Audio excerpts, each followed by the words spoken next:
श्री स्वामी समर्थ. स्वामी महाराज तुमच्या सर्व चांगल्या इच्छा पूर्ण करो ही स्वामींच्या चरणी प्रार्थना करते आणि आजच्या व्हिडिओला सुरुवात करते. पण त्या अगोदर चॅनलवरती नवीन असाल तर सबस्क्राईब करा आणि शेजारील बेल आयकॉनलाही प्रेस करा, म्हणजे माझ्या सर्व नवीन व्हिडिओंचं नोटिफिकेशन तुम्हाला मिळेल आणि तुम्ही एक पण व्हिडिओ मिस करणार नाही. यंदा 2024ची जी अक्षय तृतीया आहे तर ती आपल्याला 10 मेला म्हणजे शुक्रवारी आपल्याला साजरी करायची आहे. तर आपल्या हिंदू धर्मात विविध सण साजरे केले जातात. त्यात काही सणांना विशेष महत्त्व असतं. त्यापैकीच एक महत्त्वाचा सण म्हणजेच अक्षय तृतीया. वैशाख महिन्याच्या शुक्ल पक्षात येणाऱ्या तृतीयेला म्हणजेच अक्षय तृतीया मोठ्या उत्साहात साजरी केली जाते. 3.5 मुहूर्तापैकी एक असलेला हा सण अत्यंत महत्त्वाचा मानला जातो. या दिवशी विवाह, गृहप्रवेश करणे तसेच सोने खरेदी करणे, नवीन वाहने खरेदी करणे खूप महत्त्वाचे मानले जाते. अक्षय तृतीयेला आखाजी किंवा अक्षय तीज असेही संबोधले जाते. तर चला जाणून घेऊया की आपल्याला अक्षय तृतीयेची पूजा कशा पद्धतीने करायची असते, त्याचबरोबर आपल्याला अक्षय पात्र कशा पद्धतीने भरायचं असतं याबद्दलची सविस्तर माहिती आपण घेणार आहोत. त्यामुळे हा व्हिडिओ जर तुम्हाला आवडला तर नक्कीच या व्हिडिओला तुम्ही सबस्क्राईब करा आणि लाईक करा. तर चला आपल्या व्हिडिओला सुरुवात करूया. सर्वात प्रथम अक्षय तृतीयाच्या दिवशी आपल्याला सकाळी लवकर उठायचं आहे.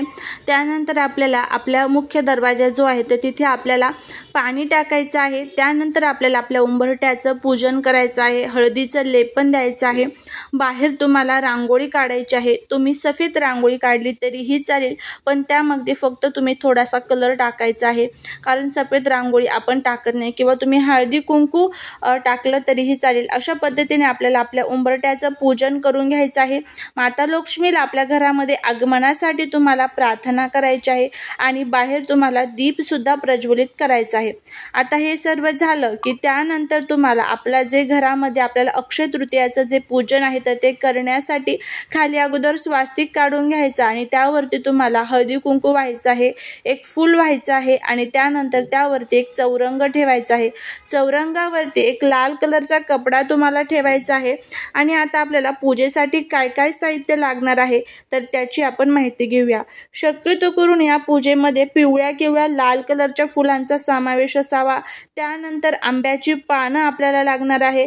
त्याचबरोबर थोडीशी लागवलीची पानं, त्यानंतर तामण आणि एक कलश आपल्याला लागणार आहे. एक नारळ आपल्याला लागणार आहे. दिवा लागणार आहे.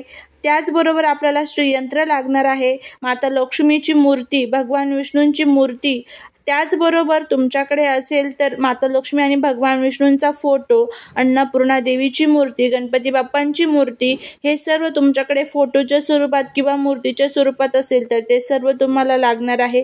त्याचबरोबर तुम्हाला थोडेसे तांदूळ, नाणे लागणार आहेत आणि त्याचबरोबर थोडंसं सोनं सुद्धा तुम्हाला लागणार आहे. तर आता हे सर्व साहित्य आपल्याला लागणार आहे. आता सर्वात प्रथम आपल्याला काय करायचं आहे बघा, जे आपण चौरंग टाकलेला आहे तर त्या चौरंगावरती तुम्हाला प्रथम एक लाल कलरचा कपडा टाकून घ्यायचा आहे. दीप प्रज्वलित करायचा आहे. कोणत्याही पूजेची ज्यावेळेस आपण सुरुवात करतो तर ती प्रथम आपल्याला दीप प्रज्वलनाने करायची असते.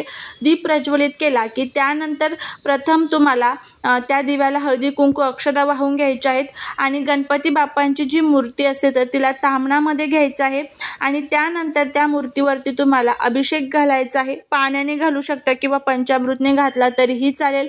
त्यानंतर विड्याच्या पानावरती थोडेसे तांदूळ ठेवून गणपती बाप्पांना त्या पानावरती ठेवायचं आहे.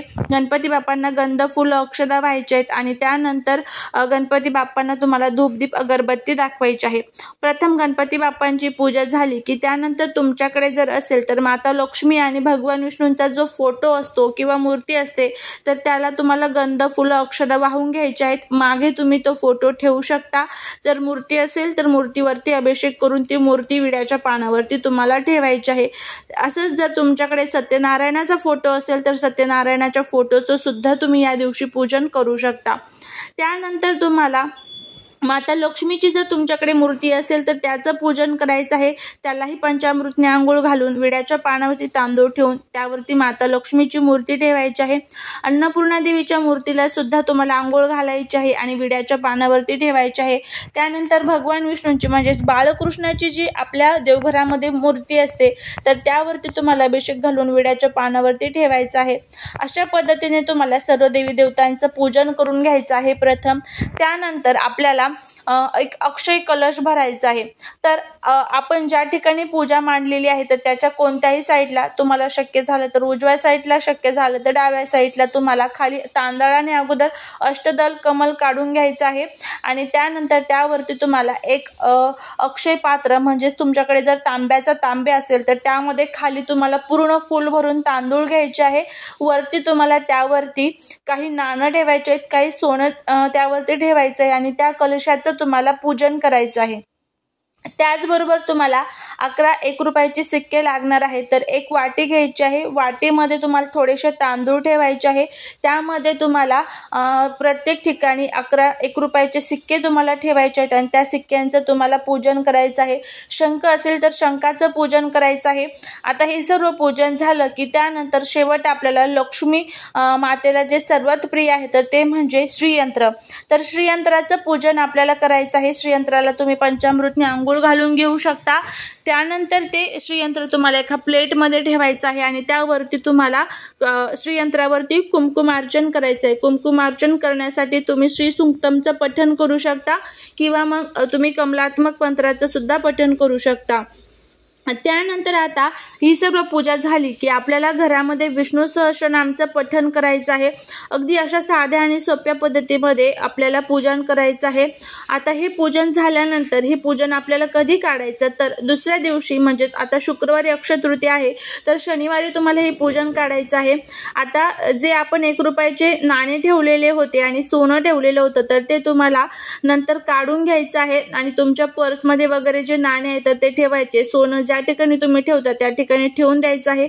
पूजन झाल्यानंतर तुम्हाला माता लक्ष्मीला प्रार्थना करायची आहे आणि जे धान्य आपण त्या कलशामध्ये भरलेलं होतं तर ते सर्व धान्य तुम्हाला एखाद्या व्यक्तीला दान करायचं आहे। ते दान आपलं अक्षय राहतं, त्यामध्ये कधीच आपल्याला क्षय येत नाही, नेहमी ते पुण्य आपल्यासोबत राहतं। तर अशा पद्धतीने तुम्हाला हा अक्षय पात्र भरायचं आहे आणि अक्षय पात्राचं तुम्हाला दान करायचं आहे। ते पूर्ण जर तुम्हाला शक्य झालं तर तो तांब्याच तुम्ही डायरेक्ट दान करू शकता। त्यातलं सोनं वगैरे काढून, पैसे वगैरे काढून, त्यातलं धान्य भरून ते तांब्यास तुम्ही पूर्ण दान करू शकता। जर तुम्हाला तो तांब्या दान करायचा नसेल तर तुम्ही फक्त त्यातले जे तांदूळ आहे तर ते तुम्ही फक्त दान करू शकता। तर अशा पद्धतीने हे अक्षय पात्र भरलं जातं आणि त्याचं दान केलं जातं। तर नक्की तुम्ही ह्या ज्या आता पूजा सांगितलेली आहे त्या पद्धतीने करा। माता लक्ष्मीची जे कोणती आरती तुम्हाला येत असेल तर ती शुक्रवारी तुम्हाला आरती करायची आहे। हे पूजन तुम्हाला सकाळीच जमलं तर सकाळीच करायचं आहे, नाहीतर मग एक 5 ते 10:30 पर्यंतचा मुहूर्त आहे, सकाळी 5 ते 10:30 पर्यंतचा। तर ह्या कालावधीमध्ये तुम्ही पूजन करू शकता। अगदी साधी आणि सोपी पद्धत असते। तर इथे तुम्हाला जो व्हिडिओमध्ये दिसत आहे तर त्या पद्धतीने तुम्ही पूजन करायचं आहे। तर नक्की करा, नक्कीच तुम्हाला याचा फायदा होईल। अखंड लक्ष्मी प्राप्ती आपल्याकडे होईल। त्याचबरोबर जे अक्षय पात्र आपण भरलेलं असतं तर त्याचं पुण्य नेहमी आपल्यासोबत राहतं।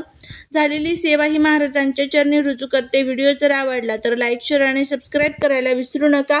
भेटूया पुढच्या अशा एका छानशा नवीन व्हिडिओ सोबत, एका नवीन माहिती सोबत। श्री स्वामी समर्थ।